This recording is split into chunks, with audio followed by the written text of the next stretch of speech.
Ang kilig, sa simula lang yan. Ang kilig, merong hangganan yan. Darating ang panahon, kikiligin ka na lang kapag iihi ka. Pero sa asawa mo, hindi ka nakikiligin. Dahil ang pagmamahal, it is not meant to be felt. It is meant to be committed. Ang buhay may asawa ay hindi nakabatay sa kilig, kundi sa paninindigan sa desisyon na kayo magmamahalan habang buhay. Kahit wala na kayong kilig na nararamdaman sa isa't isa.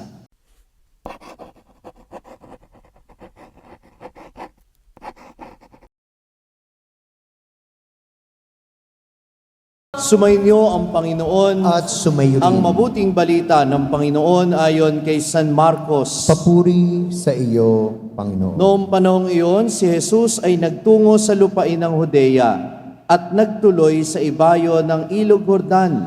Muli siyang pinagkalipon-punan ng mga tao at tulad ng dati nagturo sa kanila. May mga Pariseyong lumapit kay Jesus. Ibig nilang masilo siya kaya't kanilang tinanong, naaayon ba sa kautusan na hiwalayan ng lalaki ang kanyang asawa? Tugon niya, ano ang utos sa inyo ni Moises? Sumagot naman sila, ipinahintulot ni Moises na hiwalayan ng lalaki ang kanyang asawa matapos bigyan ng kasulatan sa paghihiwalay. Ngunit sinabi ni Jesus, dahil sa katigasan ng inyong ulo, kaya niya inilagda ang utos na ito. Subalit sa pasimula pa ng likhain ng Diyos ang sanlibutan, nilalang niya silang lalaki at babae. Dahil dito'y iiwan ng lalaki ang kanyang ama at ina, at magsasama sila ng kanyang asawa at sila'y magiging isa. Kaya hindi na sila dalawa kundi isa, ang pinagsama ng Diyos ay huwag paghiwalayin ng tao. Pagdating sa bahay, ang mga alagad naman ang nagtanong kay Jesus tungkol sa bagay na ito. Sinabi niya sa kanila, ang sino mang lalaking humiwalay sa kanyang asawa at mag-asawa ng iba ay gumagawa ng masama sa kanyang asawa. Siya'y nangangalon niya. At ang babaeng humiwalay sa kanyang asawa at mag-asawa sa iba ay nangangalon niya rin. Ang mabuting balita ng Panginoon. Pinupuri ka namin, Panginoong Kristo. Magsiupo na pong lahat. Mainit na usapin ngayon ang divorce. At tamang-tama ang ebanghelyo natin ngayon dahil ito ang tinatalakay ni Jesus. Tanong, pinapayagan ba ng Biblia ang divorce? Oo o hindi? Pinapayagan. Di ba si Jesus mismo ang nagsabi sa matandang tipan, Deuteronomy chapter 24 verse 1 to 4, ipinahintulot ni Moises ang divorce. Kaya kapag tinanong, nasa Biblia ba na pinapayagan ng divorce? Oo. Sa matandang tipan. Pero, nang tanungin si Jesus tungkol sa batas na ito, mayroong paliwanag si Jesus, ipinaliwanag niya kung bakit ito pinayagan nung panahon na iyon. At ano daw ang dahilan? Katigasan ng ulo ng tao. Ano dahilan? Bakit pinayagan ng divorce? Maganda ang dahilan? Hindi. Maganda ang dahilan? Hindi. Matigas ang ulo ng tao, kaya pinayagan ang diborsyo. At sa sawikang Griego at Hebreo, ang ginamit na salita ay hindi lang matigas na ulo, kundi matigas na puso. Mula noon hanggang ngayon, ang nagtutulak ng diborsyo ay bunga ng tigas ng ulo at tigas ng puso. Malinaw na sinasabi ni Jesus sa Ebanghelyo, ang pinagsama ng Diyos ay huwag paghiwalayin ng tao. At kapag ang isang lalaki o babae humiwalay sa kanyang asawa at sumama sa iba o nag-asawa ng iba, nagkakasala o hindi? Nagkakasala. Malinaw naman sinabi ni Jesus. Kaya oo, totoong pinahintulutan ni Moises ang divorce. Pero ang pahintulot na ito, binawi ni Jesus. Dahil pinaliwanag niya na hindi yun ang intensyon ng Diyos para sa kasal. Ang nais ng Panginoon, ang pinagsama sa kasal ay manatiling magkasama hanggang wakas. Number 1, indissolubility of marriage. Hindi kailanman mapapawalang bisa ang kasal. At pangalawa, ang kasal ay dapat maging mabunga para sa mag-asawa at magbunga ng isang bagong pamilya, pagkakaroon ng anak. Yan po ang tingin ng simbahan at yan ang tingin ng ating Panginoong Hesus tungkol sa kasal. Ngayon, dapat maintindihan din natin bakit ganun na lamang yung pressure sa Pilipinas na ipasa ang divorce law. Makinig kayo ha. Kasi ang pangit naman na bilang simbahan, para bang tutulan tayo ng tutol. Hindi, masama. Hindi mo naman naintindihan bakit masama. Una, sa buong mundo, 2 bansa na lang ang walang divorce law. Vatican City, syempre. At ano yung isa? Pilipinas. Siguro dahil tayo Catholic country, malaki ang impluwensya ng pananampalatayang Katoliko, pananampalatayang Kristiyano, at naniniwala tayo sa sinabi ni Jesus, ang pinagsama ng Diyos, huwag paghiwalayin ng tao. Okay. Kaya nape-pressure yung ibang mga mambabatas at yung ating pamahalaan kasi parang ang tingin nila, tayo masyadong backward, tayo masyadong traditional, kumbaga wala sa uso. Bakit? Uso-uso lang ba yan? Bakit? Ang paninindigan ba sa totoong kahulugan ng pamilya ay masama? I will not argue from the point of view of theology and the Bible. I would argue sa point of view ng family code at ng Philippine Constitution about marriage. At sa Constitution natin, ang kahulugan ng kasal ay pagsasama na hindi mapaghihiwalay ng babae at lalaki sa kasunduan ng kasal. Yung indissolubility of marriage, hindi lang si Jesus ang nagtakda niyan. Ang Philippine Constitution natin, yun din ang itinatakda.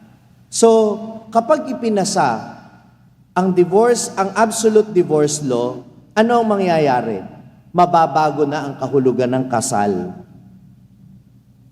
Ano na ang magiging kahulugan ng kasal? Tanong niyo sa akin, ano? Kontrata na lang. Kontrata. Magkakasundo tayo na magsasama tayo, meron tayong kasunduan, merong kang karapatan at merong responsibilidad ang bawat isa. At kapag may nalabag dyan sa mga karapatan at responsibilidad na yan, pwedeng mapawalang bisa yung ating kontrata. Nakikinig kayo?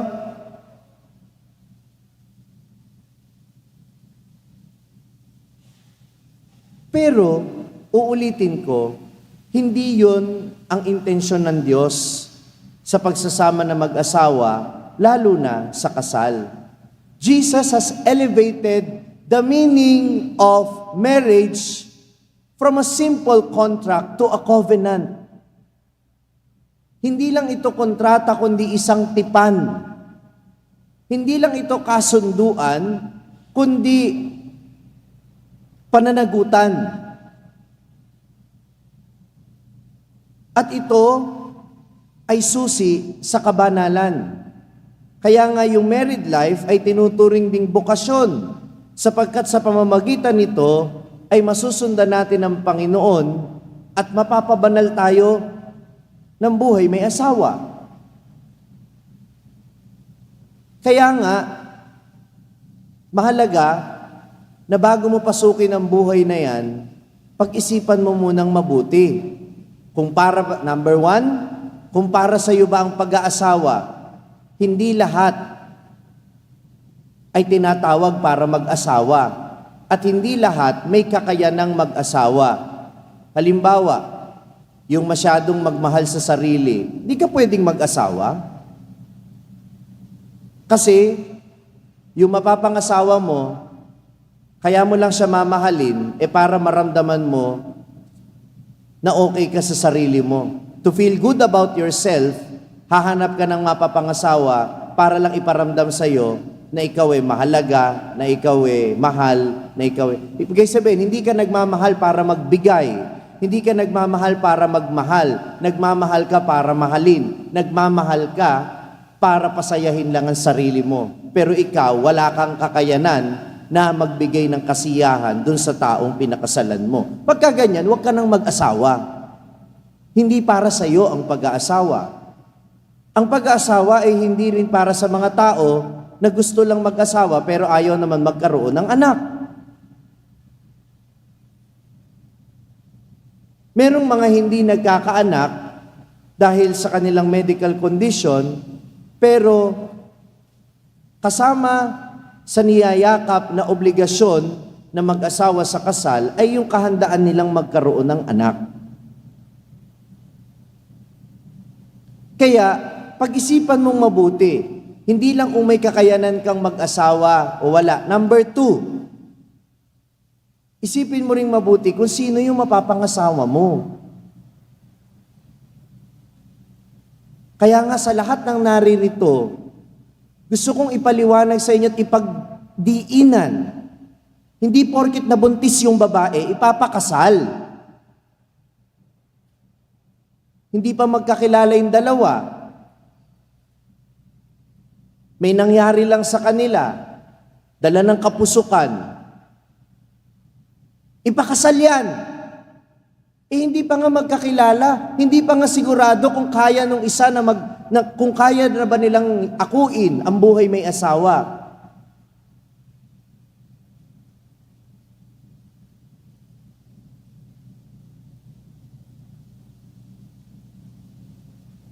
Kaya nagkakaroon ng mga failure sa marriage. Alam niyo bakit? Tanong niyo sa akin, bakit?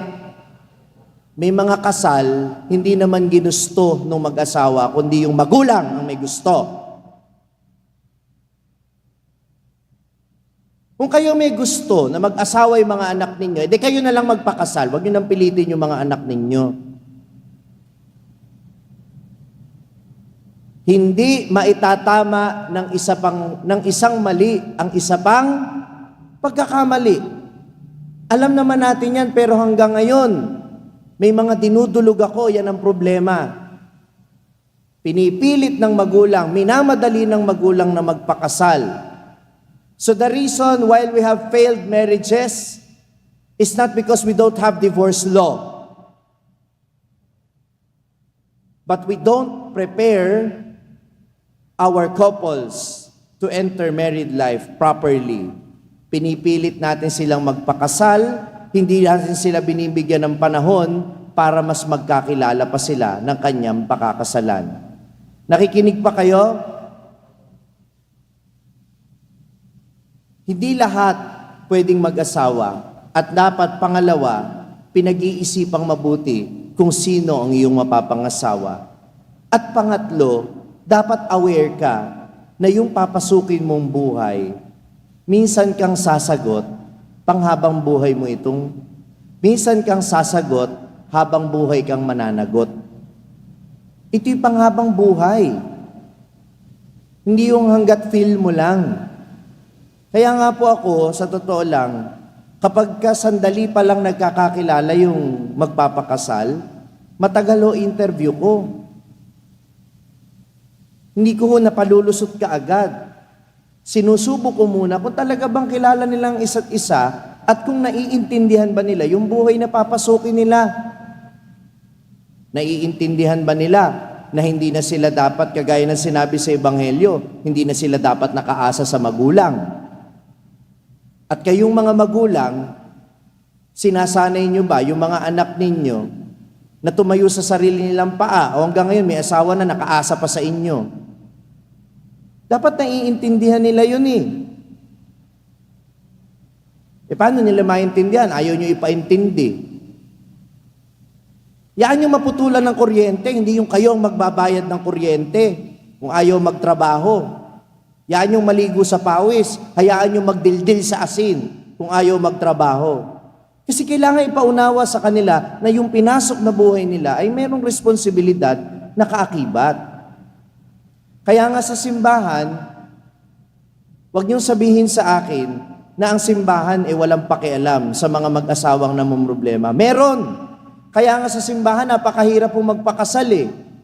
Magpakasal kayo sa munisipyo, umattend ka lang ng seminar, okay na. Sa simbahan, meron pang interview, may seminar, meron pang tawag sa kasal, i-announce pa kung meron tumututol. Napakahigpit. Bakit? Ayaw mangyari ng simbahan na yung pagsasama na mag-asawa mauwi sa hiwalayan. Number 1, sa preparation pa lang tinutulungan na ng simbahan. Number 2, kapag mag-asawa na sila, nandyan ang mga samahang pansimbahan, nandyan ang mga counseling services ng simbahan para sa mga mag-asawang namumroblema. Kami nga walang asawa eh. Bakit? Tanong niyo sa akin, bakit?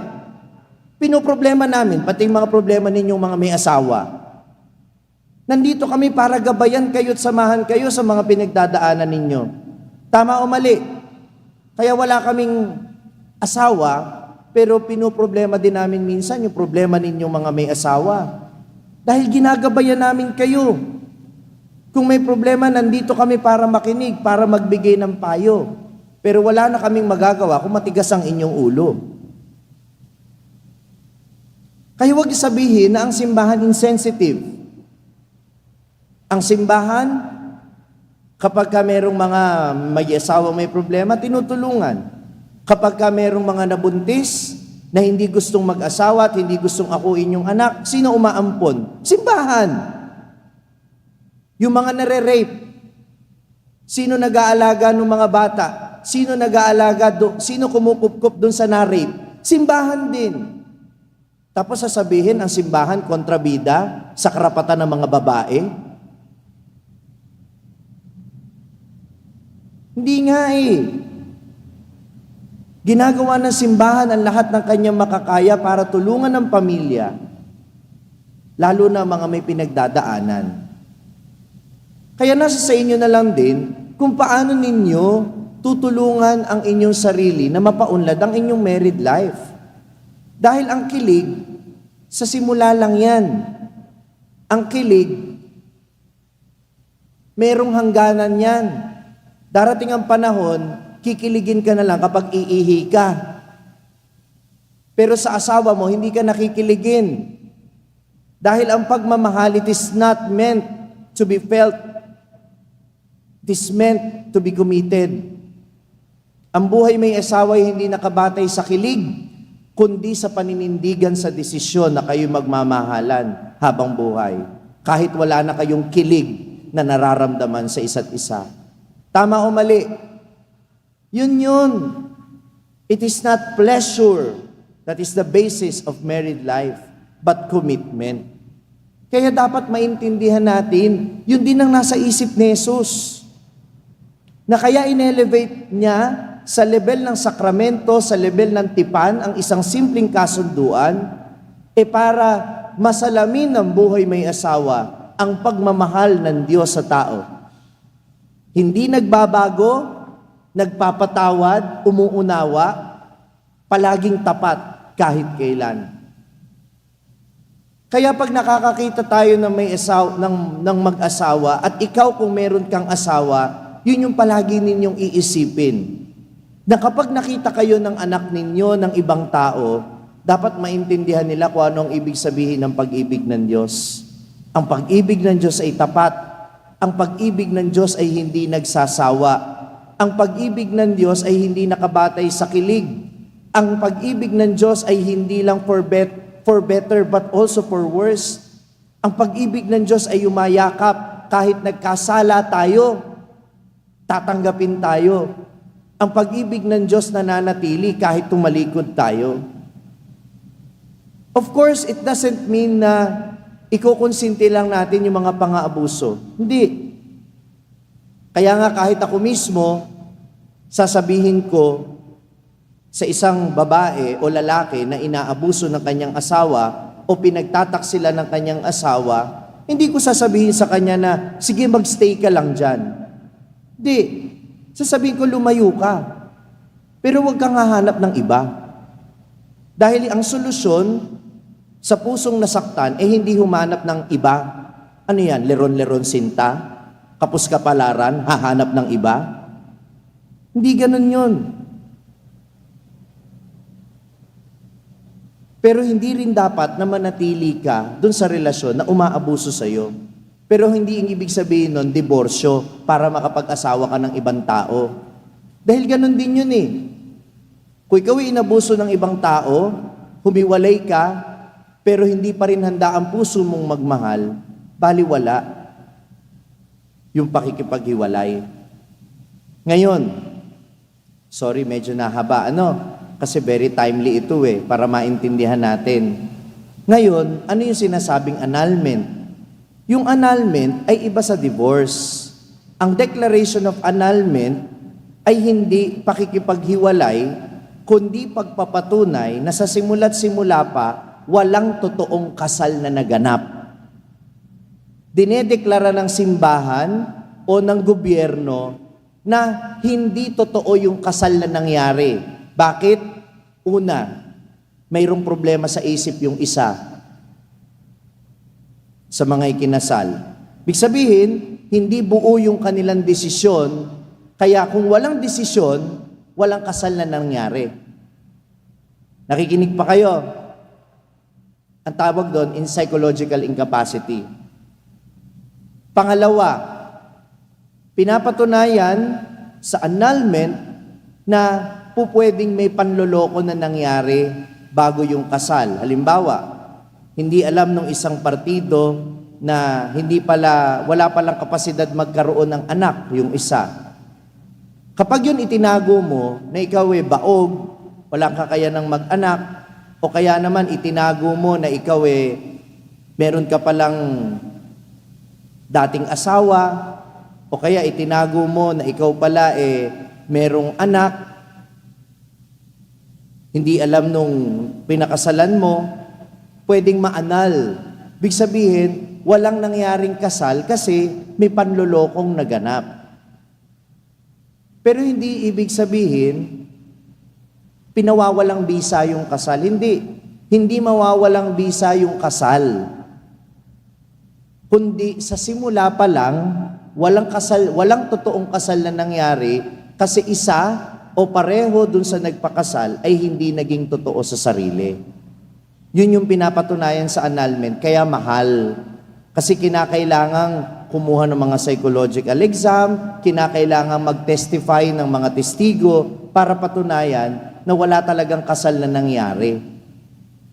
Naintindihan nyo na? Naintindihan nyo na? Bakit ba tumututol ang simbahan? Hindi lang para ipagtanggol si Jesus, kundi para protektahan ang sakramento ng kasal.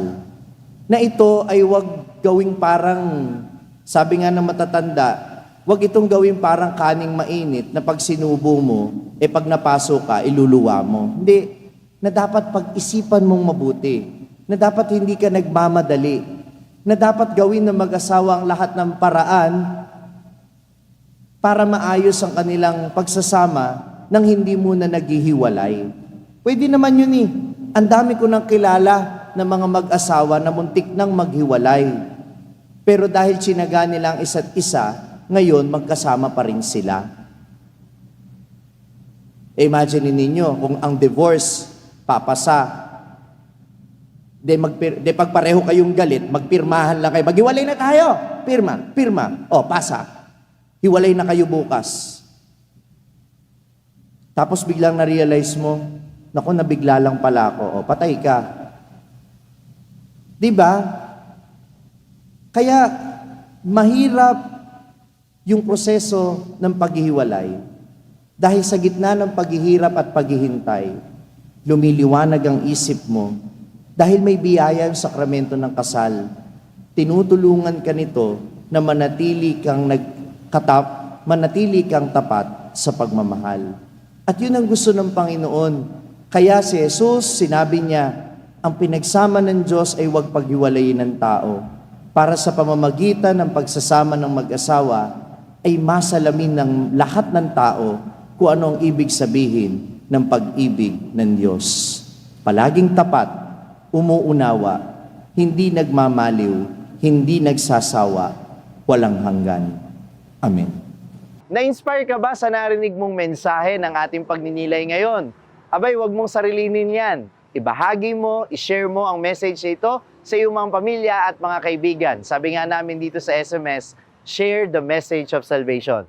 At huwag mo kalimutan na mag-subscribe dito sa ating YouTube channel para manatili kang updated sa mga contents natin.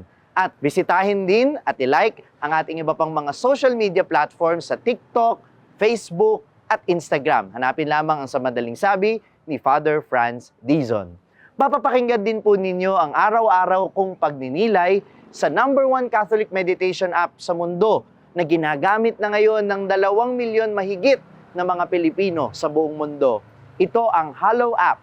Kung ida-download ninyo ito ngayon ng libre, ay makaka-access pa kayo sa 10,000 plus contents nito sa loob ng 90 days. Gamitin lamang ang code na FRFRANZ o Father Franz. hallow.com/FRFRANZ.